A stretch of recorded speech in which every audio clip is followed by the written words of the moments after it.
Guys, thanks for coming today. I really appreciate it. I know your time is valuable, but since I'm paying you both obscene amounts of money, I thought I'd make my problem your problem. Um, and the problem is this. We've got this big dinner coming up for Bill. I have to give a toast, and I don't know how to boil things down.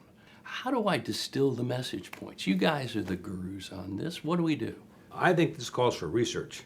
I'm a research guy, and I'll tell you one thing. This isn't quantitative. This has got to be qualitative. I think we can get the right group of people, and we can do a great focus group. As you know, Jim Ciccone has asked us to find out about Bill Oliver. What do we know? What's behind the scenes? So I've asked the people who know Bill so well to be able to help out. Welcome. Sorry, guys. Traffic.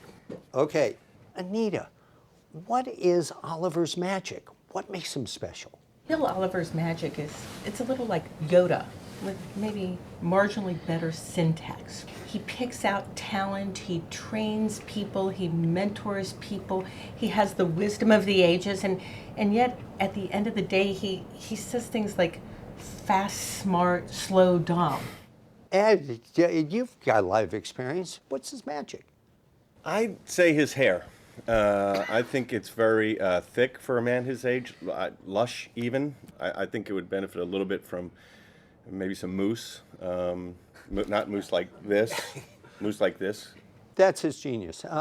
Susan, you've seen from the inside and from the outside. What would you say his magic is? It's the whiteboard. He knows when to go to it, just like John Madden. They're not capturing the sheer brilliance. Bill's going to see this, right? Well, yeah. He's a brilliant strategist. I think, if you rank him probably in the top 4 or 5 thinkers, one of the most extraordinary guys here in Washington.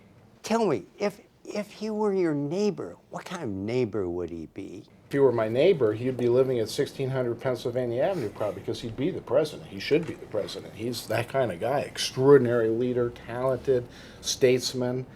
I just can't say enough good things about Bill Oliver. But give me time, I'll think of some more. What would he be like as a neighbor? If you've been to his house, you know that most of his neighbors have moved away.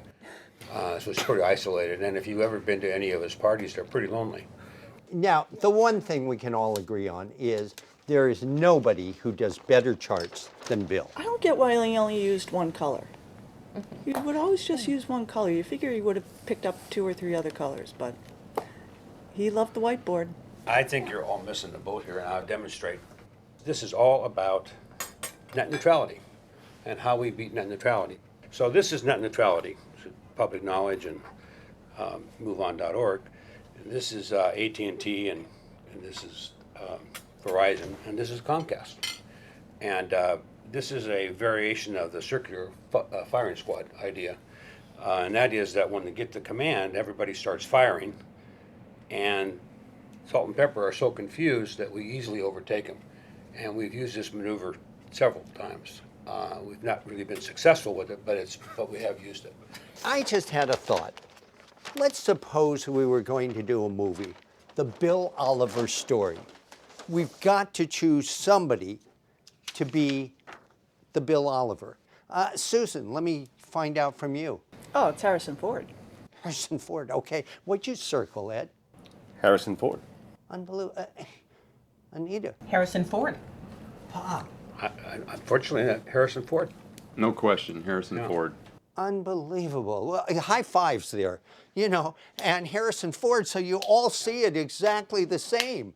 Unbelievable. And Not exactly, Peter. Harrison Ford can't quite capture his magnificence and his grandeur. I mean, it's too bad Laurence Olivier is not with us, because it's of that stature that you would want someone to represent Bill Oliver.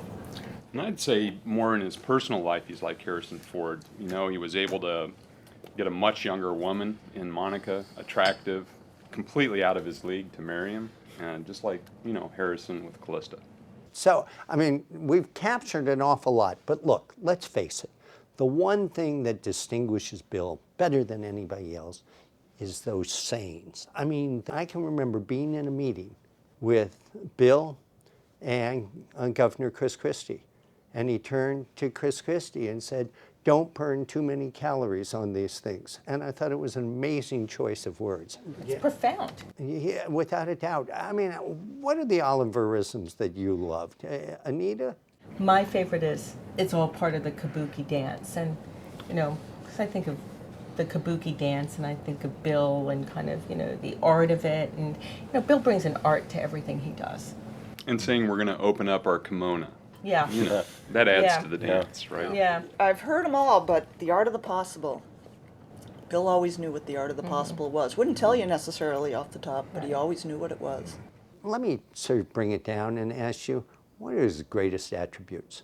I have to say that Claire is a long time assistant who I know quite well, and she's watched him over the years kick the can down the road so many times. I'd have to say that his ability to pick people that will, you know, help him do that is probably one of his greatest. How many agree?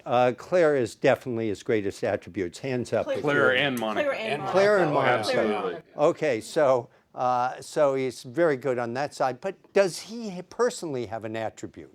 I mean, Oh, Mike?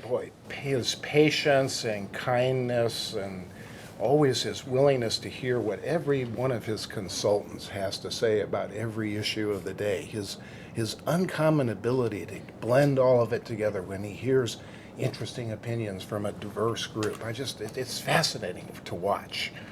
Ed, you're looking a little skeptically. I mean, is this the same Bill you know? Oh, sure. And I would add generosity, I think. I mean, look at the candy on this Yeah. table. Well, that's not Bill. Oh, it's not? No, it's actually Bob. Oh, and- wow. Yeah. Oh, Mhm. well, Oh, okay. then I'm not sure then. Look, we know Bill is moving on, leaving his everyday role at AT&T. I mean, What? He's leaving? yeah, that's the purpose of the focus group. Oh, I missed that. When did that happen? Well, that was announced. That's why. Oh, you came in late. Well, who's going to be in charge of our contracts now? Saccone. Well, this is a waste of time. I'm going to go suck up to Saccone. That explains that. Final comment. I owe everything to Bill. I wouldn't be here today if it wasn't for him. Ed? Great guy. And just a special person. Pretty good guy. The best. And I would say it like Mike did. You know, he's unbelievable. But now that we know that it's not our contract, I just like him as a person. I think we can say that. Thank you all.